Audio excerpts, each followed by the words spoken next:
Oi, eu sou a Maria, eu faço doce há um tempo, todo do meu trabalho. E mostrar o doce que nós mais fazemos. Nós trabalhamos mais com goiabada, cascão, o doce de leite pastoso, o canudinho também, que é muito famoso. E tem vários doces. A vida é um doce, apesar de ter o lado amargo, não, isso, apesar de ter o lado amargo, mas a vida é um doce, né? Já é um doce.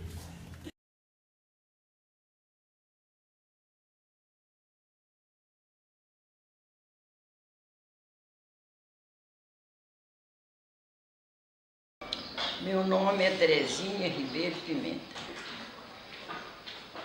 Eu aprendi a fazer o que eu sei pouca coisa, foi com a minha mãe. A minha mãe teve pessoas em casa formadas para ensiná-la, porque ela perdeu a mãe com 13 anos. Então ela aprendeu, o que ela aprendeu, ela passou para a gente. Mas a gente não tem aquela formação de colégio, essas coisas não. O que eu sei, eu escrevo pouco, sei ler, sei fazer conta, sei fazer quitanda, sei costurar. Mas tudo assim, foi aprendido com minha mãe. Criei minha família toda, usando tudo isso, faço quitanda, já fiz muito doce, costurei muito. Hoje eu estou velhinha, já estou beirando os 90 anos, então já não aguento fazer nada mais. E as minhas filhas aprenderam comigo, lá vai do mesmo jeito. Tanto que hoje essa Terezinha, que recebeu a senhora, é que faz a quitanda. Tem uma senhora que mora comigo, e ela também sabe, coloca o tempero. E ela enrola, e a dona assa. Eu asso em forno de lenha, toda vida. Que tem uma casa, mas não é bom igual a de lenha. Então eu faço isso. E assim a gente vai seguindo, né? Costurar foi com a minha mãe. Tudo em casa foi com a minha mãe. Não tive uma professora de fora. Só com ela. Ela já morreu velhinha, deixou 9 filhos, muitos netos. E hoje existe só filho, neto, velho pra cá. Olá, eu sou a Filó, do restaurante da Filó, daqui da colônia do Felizardo, em São João del Rei, bem próximo a 12 quilômetros do centro de São João. Eu vou contar um pouquinho da minha história e estou recebendo também o pessoal da gastronomia mineira. Eu vou contar um pouquinho da minha história, como tudo começou, como foi o restaurante foi iniciado. Então, eu há 9 anos atrás comecei a trabalhar numa feira de artesanato vendendo massas, capelete, macarrão e todos os outros tipos de massa, lasanha, cannelloni, rondelli, todos os domingos de 8 às 4 da tarde. Um belo dia, né, numa segunda-feira à tarde, eu recebi um telefonema da Emater e perguntando se eu poderia dar uma entrevista. Tudo bem, a gente todo ano aqui nas colônias, a gente faz um almoço italiano. E nesse ano, eu era responsável de fazer a massa da macarronada e dar a macarronada pronta. Então, eu imaginei que era a reportagem daqui de São João mesmo, TV de São João, Jornal de São João. Aí, quando de repente chega aqui, né, o Eduardo Avelar, né, que é um chefe de cozinha, com a revista, com o jornal Estado de Minas, né, mais a TV, e perguntou se eu poderia ser entrevistado e fazer um trabalho comigo. Foram uma semana de trabalho, né, bastante sacrificado, não foi fácil para mim. O dia quando o Eduardo chegou e falou para mim assim, eu vou trabalhar com você, sou chefe de cozinha, eu tremi. Eu falei, meu Deus. Aí ele disse para mim, mas você, aonde eu perguntei por você, todo mundo me indicaram que você é ótima cozinheira. Aí eu falei, então vamos lá, né, seja o que Deus quiser, né. E aí daí a gente fez uma semana de trabalho, fiz o capelete, fiz o risoto, que é um tradicional risoto aqui, todas as festas de italianos aqui, que aqui é uma colônia italiana, né? Colônia do Felizardo, das colônias italianas. Eu fiz todos os meus cardápios, né, de massas, comida italiana. Quando foi no sábado, ele falou pra mim assim que eu era uma excelente cozinha, que eu ia sair na revista Sabores de Minas. E realmente saí, ainda tive uma graça de sair no dia do meu aniversário, porque assim, eu fiquei muito feliz. E eu estava numa fase difícil da minha vida, recém-separada, com 2 filhos para criar, né? E ele falou assim, ó, você vai abrir um restaurante. Eu falei para ele, como? Como abrir um restaurante? Eu não tenho capital. Ele falou, vai, eu vou te ajudar e vou colocar você, você vai sair capa da revista, você vai sair capa do jornal e vou falar que você vai ter. Em breve, em São João del Rei, na Colônia Felizardo, será inaugurado o restaurante Filó, com o número do meu celular e tudo. O pessoal viu, começou a me ligar. Aí eu falei, pai, que tal, vamos abrir? Meu pai, que isso, minha filha, você tá ficando doida? Quem vai vir aqui nessa roça almoçar? É longe. Aí, não, aí eu fiquei meio desanimada. Aí meu irmão, não, eu te ajudo em mão de obra. E assim a gente fizemos.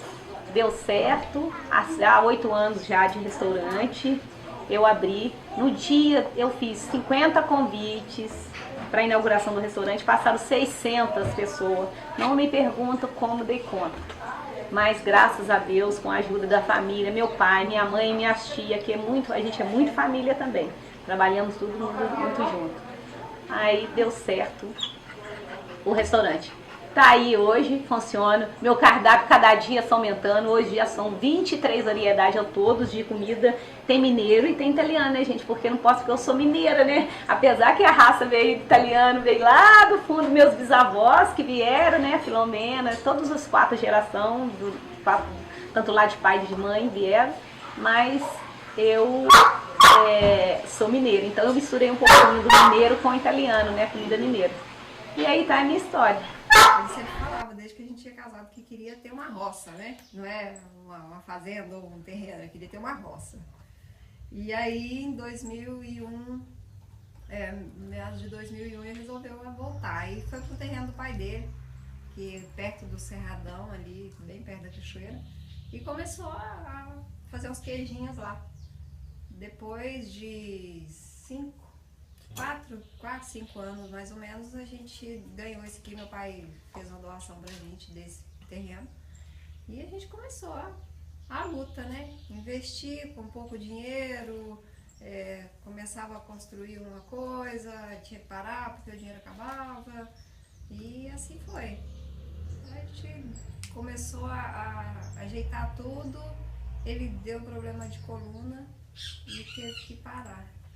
Aí fechamos o sítio, levei ele embora pra cidade, mas bicho do mato não aguenta, né? Ele ficou 2 anos lá comigo.